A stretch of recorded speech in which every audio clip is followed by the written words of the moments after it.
Welcome to Planning, Management, and Leadership for Health IT, Effective and Ineffective Leaders. This is Lecture A, Effective Leaders. The objectives for this unit, Effective and Ineffective Leaders, are to describe the common traits of effective leaders, describe skills needed in order for HIT leaders to be effective, describe the common traits of ineffective leaders, distinguish between demotivating and motivating leaders, discuss ineffective leadership's role on stress in the work environment. So, what makes a leader effective? As you can imagine, a lot has been written about what qualities a leader must have in order to be effective. Most authors will note that capable leaders have the ability to move beyond the status quo. They also have the ability to challenge conventional wisdom. In the healthcare industry, maintaining the status quo worked for years. But the healthcare and the IT landscapes are changing at such a rapid pace. This is not an option anymore. The meaningful use incentives offered under the High-Tech Act will force most organizational leaders to re-examine how they manage their operations. Most health systems are in the process of reviewing their IT infrastructure. Changing from an in-house based software program to a cloud-based or software-as-a-service model will require not only technical change, but infrastructure and personnel change. In the future, an organization may have to determine how it will integrate genetic data into its EHRs, or examine whether or not it is ready to take on pay-for-performance measures. These changes will require that healthcare IT leaders have an arsenal of skills with them, both visionary and tactical. It will also mean that we'll need to learn from mistakes of the past. It is easy to speak in terms of what makes an effective leader. Anyone who has worked for great leaders can name the characteristics that distinguish them from an ordinary leader. Inevitably, a pattern of common characteristics will emerge, like the best leaders are emotionally stable, trustworthy, and inspire action. There have been many changes in the healthcare landscape in recent decades. These changes have focused more and more on healthcare providers delivering quality care to patients, rather than simply increasing the volume of services they provide.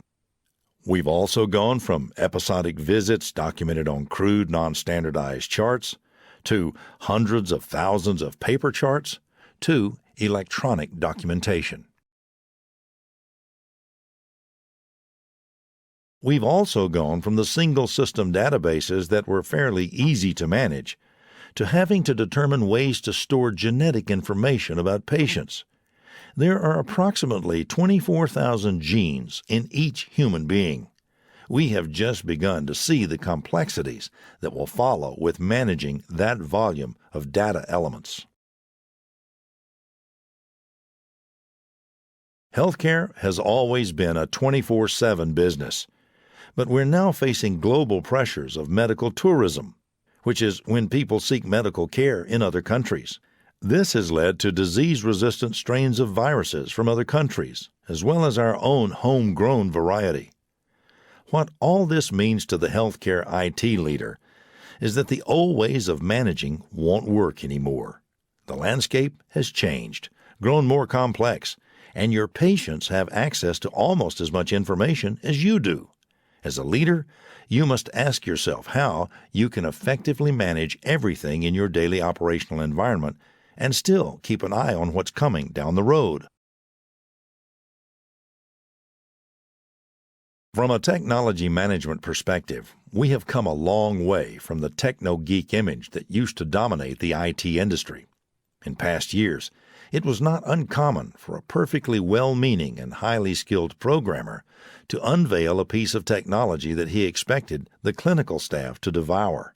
But it rarely happened that way. The technology may have been advanced and superlative, but If it didn't mirror or support the way physicians practiced medicine and interacted with patients, it would not be accepted. Over the course of the past decade, the healthcare technical staff started emulating other successful leaders. They came to realize that if they did not understand the business of healthcare, nothing they developed, purchased, or fixed would be perceived as valuable. They realize that technology is certainly an enabler, but it's only 20% of the problem in an implementation. Plugging a server into the wall is the easy part. It's managing the feelings, opinions, and decisions surrounding the use of that server that constitutes nearly all of the remaining 80% of the time of most IT leaders. As implementation and healthcare IT leaders, we can only be effective if we understand the business we're in. The soft skills a healthcare IT leader must have include knowing how to manage change and persuading audiences of the value of IT. Encouraging people to change their behaviors or their mindsets is not easily accomplished and requires a good ear and lots of patience. It also requires that leaders be persuasive but not aggressive. The last soft skill, being a good listener, applies to leaders across the board. In healthcare IT, it means listening to a multitude of different stakeholders, from physicians to nurses to administrators to patients to your own IT staff. Each group needs to know that you are truly listening to them and trying to understand their pain points and problems. Technically proficient IT personnel, who are also good communicators, are difficult to come by. There will be many things about the addition of new technology into an organization that need to be carefully explained so that other organizational leaders and partners understand the implications of their decisions surrounding technology purchases. Effective leaders have learned to master the art of taking a very complicated technical topic and doing the analysis for their counterparts in the organization. Part of our job as healthcare IT leaders will be to act as the translator between the clinical, administrative, and technical staffs of our organizations. Being able to persuade an organization to make data-driven decisions instead of reactionary decisions will require careful understanding of both the technology and the business of healthcare. Finally, we'll close with an examination of 3 traits of effective leaders, excerpted from an article by Dan McCarthy entitled The Top 10 Challenges of the New Leader. Most of these lessons are not in the leadership books because they show the less glamorous side of leading and are tough lessons for the new leader to learn. The first lesson is understanding that not everyone will want to be led, and not everyone will want to be led by you. This is a bit of reality that's good to understand at the beginning of one's leadership career. It's not personal, and there are many reasons for this first point.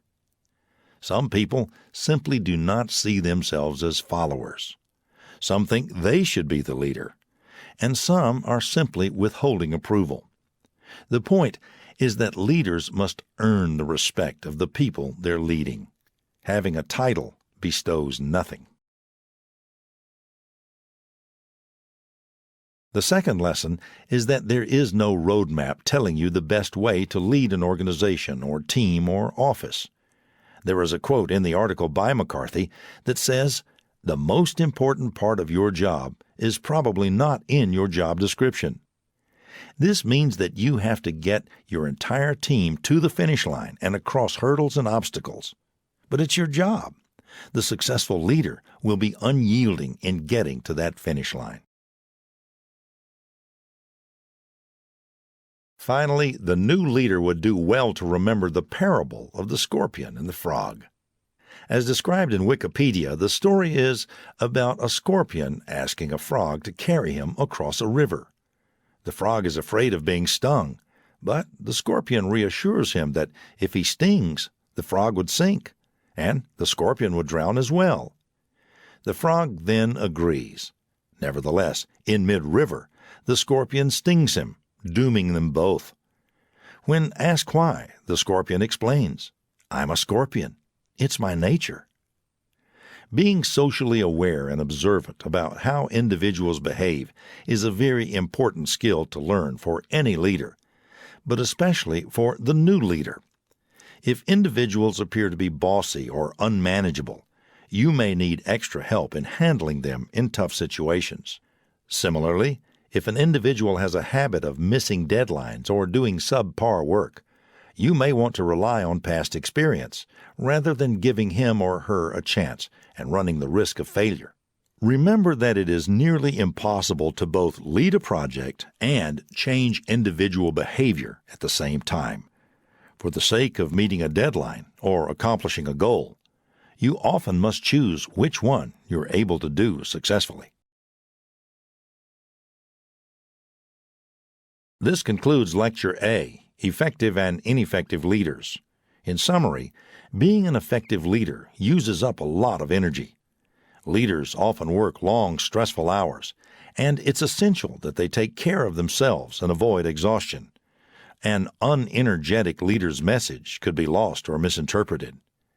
Effective leadership also requires observation of individual and group behavior. Make notes of patterns in behavior, when they occur, and the triggers that cause them. After 3 projects or so, the patterns will become familiar, and you'll be able to spot them sooner.